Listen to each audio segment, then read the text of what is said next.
కృష్ణరాజు గారు ఈరోజు ప్రధానంగా 2 అంశాల గురించి మాట్లాడబోతున్నాడు. ఒకటి మెడికల్. వైద్య ఖర్చు భరించడం ఒక భారంగా తయారవుతుంది. మరి వాళ్ళకి వచ్చే పెన్షన్లో 40% మెడికల్ ఖర్చుకే సరిపోతుంది సార్. అందుకే మా సంఘం పరంగా మేము మా 2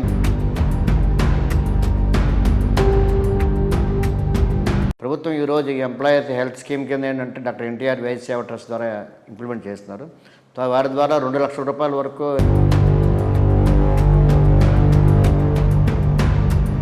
మరోవర్ హైదరాబాద్ వచ్చేసరికి ఉన్నాయి లిమిటెడ్ హాస్పిటల్స్ ఉన్నాయి కవరేజ్ అండి. అది కూడా నాన్ కార్పొరేట్ పెద్ద హాస్పిటల్స్ ఏమి లేవండి, చిన్న హాస్పిటల్లోనే ఎక్కువ ఉన్నాయి. పెద్ద హాస్పిటల్ లేకపోవడం వల్ల అంటే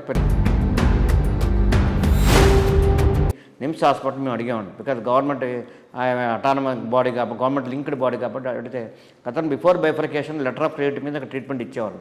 ఆఫ్టర్ బైఫర్కేషన్ ఎప్పుడు 5 crores అయిపోతే మళ్ళీ అగైన్గా 5 crores అడ్వాన్స్ పెడుతూ ఉండాలి.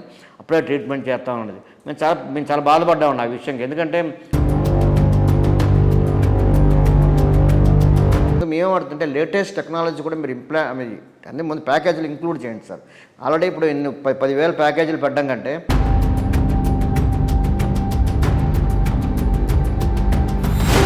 హెల్త్ ఇన్సూరెన్స్ కార్డ్ ఇచ్చి గవర్నమెంట్ ఆ ఇన్సూరెన్స్ ప్రీమియం పే చేస్తే ఇండివిజువల్ పెన్షనర్కు ఆల్మోస్ట్ 11 హాస్పిటల్కి మేము టేకెన్ ఎంఓయూ ఫర్ 10% ఏమో ఇన్పేషెంట్ బిల్ మీద అండి. ఎవరు చేశారు? మా అసోసియేషన్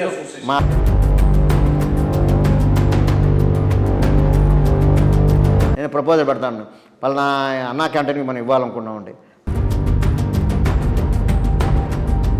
అలాగే మన విజయవాడ ఫ్లడ్స్ వచ్చిన అలాగే మన ఆర్మీ వెల్ఫేర్ ఫండ్ వాళ్ళ ఫ్యామిలీ వెల్ఫేర్ వచ్చి వాళ్ళ పిల్లలకి ఏజ్లో కొంతమంది అడ్వాన్స్డ్ 70-75 వచ్చరికి ఏమవుతుంటే కొన్ని ఆల్మోస్ట్ ఏంటంటే జెంట్స్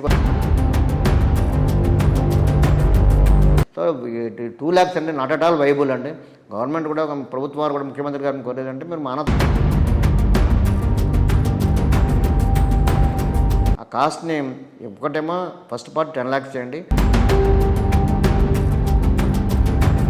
గవర్నమెంట్ ఇన్సూరెన్స్ పాలసీ తీసుకొని ఇన్సూరెన్స్ ప్రీమియం పే చేసేటటువంటి సిస్టమ్ పెట్టుకొని ఇంకోటి రీయింబర్స్మెంట్లు అవన్నీ కూడా కష్టమవుతున్నాయి. ఇది ఆ రీయింబర్స్మెంట్ ప్రాసెస్ సపోజ్ ఎగ్జాంపుల్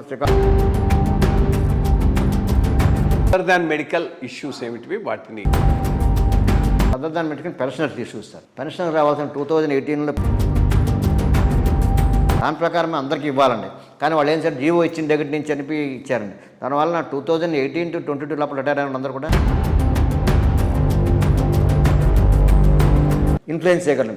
సుమారుగా ఈ గవర్నమెంట్కి 78,000 పెన్షనర్స్ కనుక ఫ్యామిలీస్ కానీ ఫ్రెండ్స్ రిలేషన్స్ కానీ అడ్వర్స్గా అయితే గవర్నమెంట్ పరిస్థితి ఏంటి? గవర్నమెంట్ వచ్చింది. ఇంకో దురదృష్టం ఏంటంటే గవర్నమెంట్ వాళ్ళు మేనిఫెస్టోలో ఉన్నారు పెన్షనర్స్ డైరెక్టరేట్ పెడతామని చెప్పారు సార్. పెన్షనర్ డైరెక్టరేట్ పెట్టి మొత్తం అన్ని సింగిల్ విండో చేస్తూ ఉన్నారు సార్. మేనిఫెస్టో వచ్చింది, గవర్నమెంట్ వచ్చింది, ఇప్పుడు 2 సంవత్సరాలు దాటిపోయింది సార్. ఇప్పటిదాకా డైరెక్టరేట్ దాన్ని ఊసే ఎత్తట్లేదండి.